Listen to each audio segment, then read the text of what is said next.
பெரும் மகிழ்ச்சியான ஒரு நிகழ்வு. இந்த நிகழ்வுக்கு தலைமை தாங்கி கொண்டிருக்கக்கூடிய அன்புக்குரிய தோழர்கள், பெருமளவில் இங்கு கூடியிருக்கக்கூடிய அருளாளர்களும் இறை செய்தியாக காத்துக் கொண்டிருக்கிற உங்களும் என்னுடைய பணிவான வழக்கங்களை நான்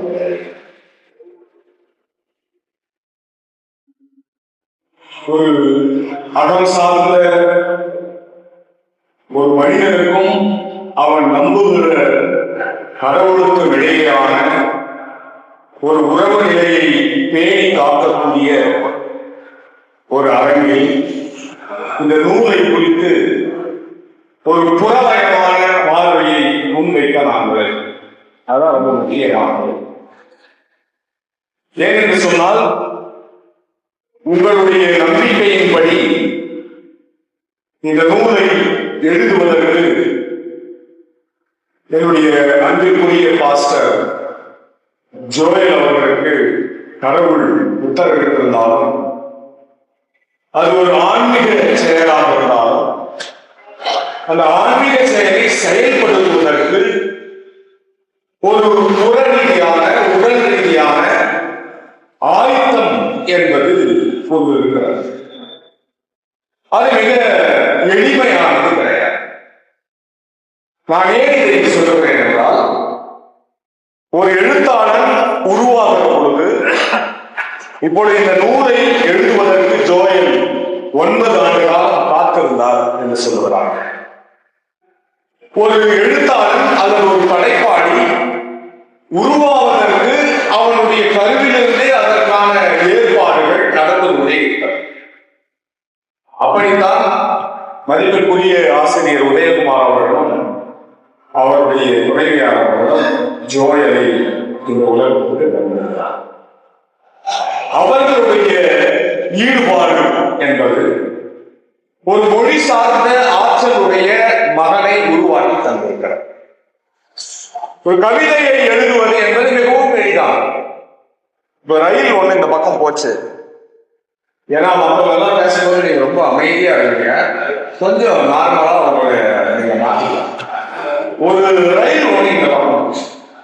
அந்த ரயில பார்த்த உடனே எனக்கு என்ன தோன்றுது என்றால், ஒளிப்பெட்டிகளை சுமந்து ஒரு எந்திர பூச்சி நகர்ந்து கொண்டிருக்கிறது அப்படின்னு நான் யோசிக்கிறேன். ஒளி தகடுகளால் உருவாக்கப்பட்ட ஒரு எந்திரம் ஒளியை உமிழ்ந்து கொண்டு மிக வேகமாக போய் கொண்டிருக்கிறது. ஒருவேளை ரயிலுக்கு உயிர் இருக்கும் என்று சொன்னால், ரயில் அப்படிதான் நடந்து போய் கொண்டிருக்கும் அப்படின்னு எழுதுவது மிகவும் இயல்பு. ஒரு நாவலை, ஒரு புனை கதையை அல்லது ஒரு சிறு கதையை எழுதுவது என்பதும் தன் அனுபவத்திலிருந்து உணர்ந்து கொண்டு அதை உருவாக்கும். ஆனால் ஜோயல் அவர்கள் இங்கே தந்திருக்கிற நூல் என்பது, எனக்கு முன்னால் உரையாற்றிய அருளாளர் அவர்கள் சொன்னதை போல எளிமையான ஒன்று கிடையாது. உரைநடையில், கட்டுரை இலக்கியத்தில் அது மிகவும் ஆழமான செய்திகளை கொண்டிருக்கக்கூடிய ஒன்றாகும்.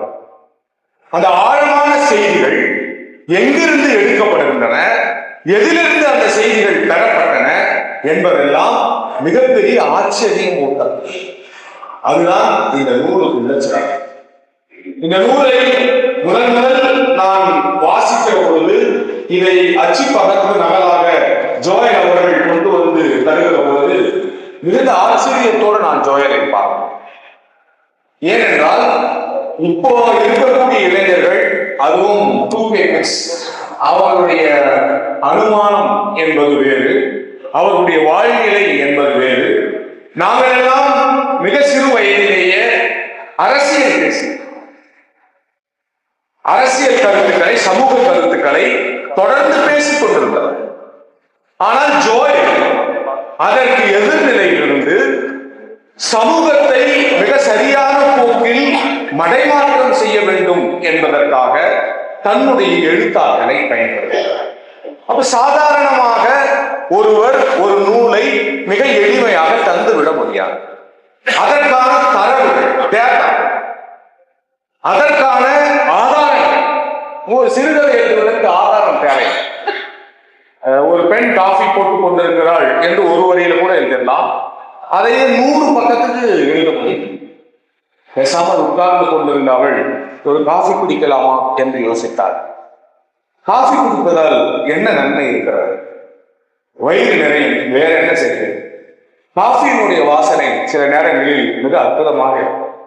ஆனால் எல்லா வாசனையும் எல்லா காஃபியையும் போல இருக்காது. இப்படி போயிட்டே எந்த விஷயமும் தேவையே இருக்கலாம்.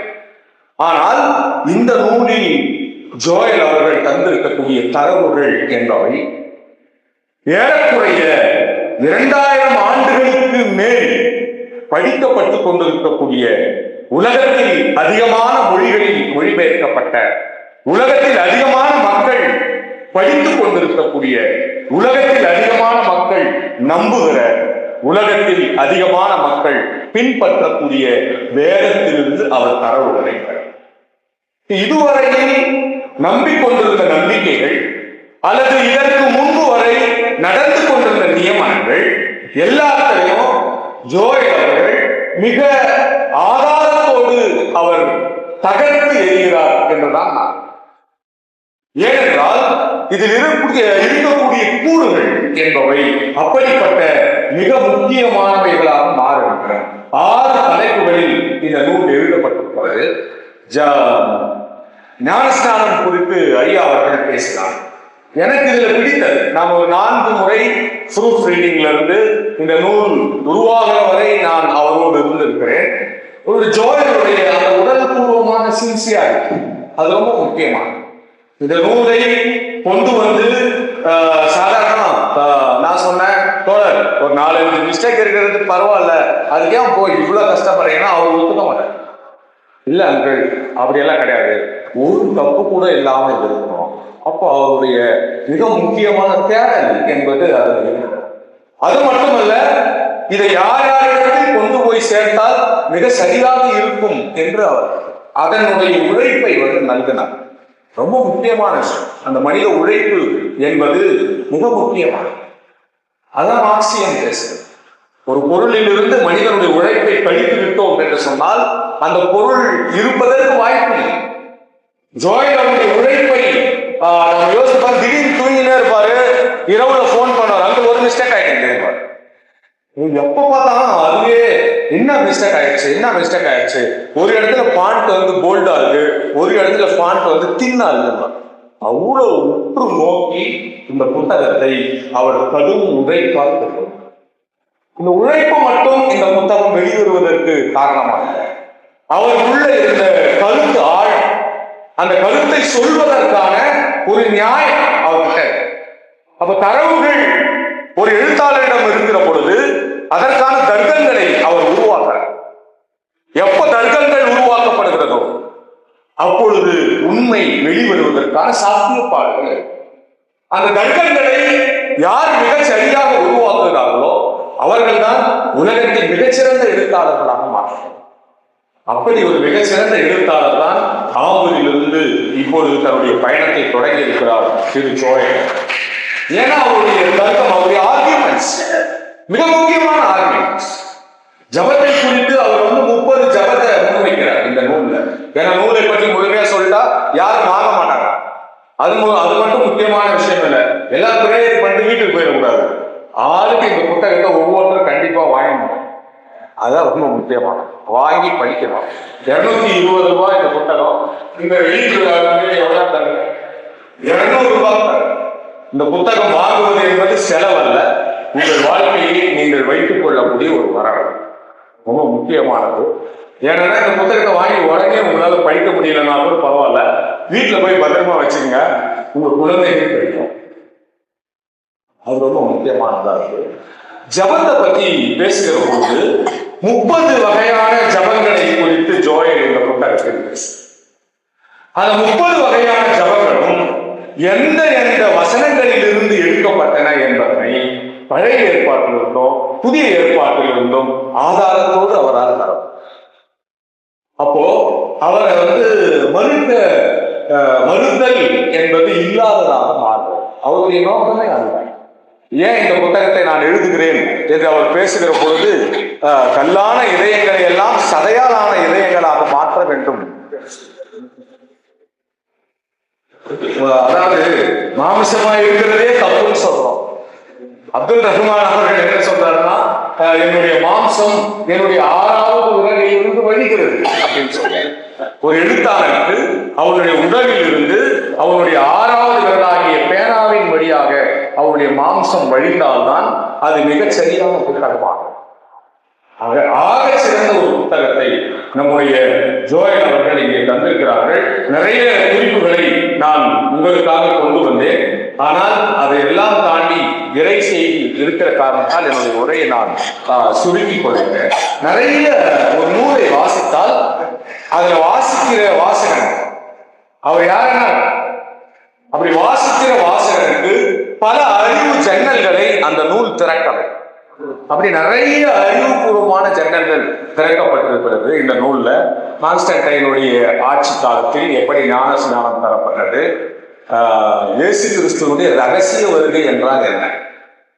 இதுவரை பொதுவாக நாங்கள் கேள்விப்பட்டது இயேசு வருகிறார் என்றுதான் சொன்னார்கள். ஆனால் இயேசு கிறிஸ்துவுக்கு 2 வருகைகள் இருக்கின்றன. ஒரு வருகை என்பது ரகசிய வருகை, எல்லா சபையும் எடுத்துக் கொள்ளப்படும் என்று சொன்னார். அதற்கு பிறகு அந்தி கிறிஸ்துவனுடைய ஆட்சிகள் இந்த உலகத்தில் நடக்கும். பிறகு அந்தி கிறிஸ்துவுக்கும் ஒரு போர் ஏற்பட்டு அந்த போரை குறித்த செய்திகள் இந்த நூலில் இருந்தன. இப்படி நிறைய செய்திகளை நம்மால் இந்த நூலை குறித்து பேச முடியும். மிக அற்புதமான ஒரு எழுத்து நடை அவருக்கு வாழ்க்கை, அது ரொம்ப முக்கியமானது. ஒரு வாசகனை தொடர்ந்து நூல்ல தக்க வைத்துக் கொள்வது என்பது எழுத்தாளருக்கு மிகப்பெரிய கஷ்டம். அவனுடைய ஃபர்ஸ்ட் பேஜை தந்தவங்க இது சரியில்லப்பா அப்படின்னு ஒரு வாசகனால் தூக்கி போக முடியும். ஏன்னா வாசகன் கையில எப்படி டிவி பார்க்கறவருடைய சேனல் இருக்கு. நீங்க சேனல் சரியில்லைன்னு சொன்ன உடனே அடுத்த சேனலுக்கு மாறிடுவான். வாசகன் அதே போலதான் இந்த புத்தகத்தை எடுத்து திருப்பின உடனே இது சரியில்லைன்னா எடுத்து வச்சுக்கிறேன். ஆனால் அப்படிப்பட்ட ஒரு எழுத்து நடைமுறை இல்லை. தேர்ந்த ஒரு உரையாசிரியர், தமிழ்ல நிறைய உரையாசிரியர்கள் இருக்கிறார். அறிவியலாளர்கள் உரையாசிரியர் என்றே ஒருவர் இருக்கிறார். நிறைய உரையாசிரியர்கள் இருந்திருக்கிறார்கள். நிறைய உரைநடை கர்த்தாக்கள் இருந்திருக்கிறார்கள். நிறைய சமயங்களை பற்றி எழுதியிருக்கிறார். ஆபரணம் பண்டிதர் என்ற ஒரு எழுத்தாளர் தமிழ்ல இருந்தாரு. அவர் தான் தமிழ்ல இசையை பற்றி எழுதியவர். இப்படி நிறைய பேர் இருந்தாலும் அவர்களுடைய உரைநடைகளுக்கு ஒத்த அதற்கு நிகரான ஒரு உரைநடையை ஜோயல் அவர்கள் இந்த இளைய வயதிலேயே தந்திருக்கிறார் என்பது அவருடைய கடுமையான உரைகளின் மூலமாக விளைந்தது. அவர் கர்த்தர் அந்த பலனை தந்திருந்தாலும் அதை பயன்படுத்துவது என்பது மிக முக்கியமானது. அவருடைய பெற்றோர்களுக்கு என்னுடைய பணிவான வணக்கங்களையும் வாழ்த்துக்களையும் நான் உரித்தாக்கிக் கொள்கிறேன். அதே போல ஜோயலோட ஒரு நண்பர் ஒருத்தர் இருந்தார். ஜோயல் என்ன பேசினாலும் பேச மாட்டார், அவரு பேசவே மாட்டார். ஜோயல் என்ன செய்தாலும் அதை ஏற்றுக்கொண்டு அவரோடே பயணிக்கக்கூடிய ஒரு நட்பு அவருக்கு இருந்தது. அவரையும் நான் அந்த நேரத்தில் வாழ்த்த வேண்டும். எனக்கு ஒரு புத்தகம் ஞாபகம் வந்தது. இதோடு என்னுடைய உரை நான் முடித்துக் கொள்கிறேன். அந்த புத்தகத்தினுடைய பெயர் நிழலற்ற பெருவழி என்ற ஒரு ரொம்ப முக்கியமான புத்தகம்.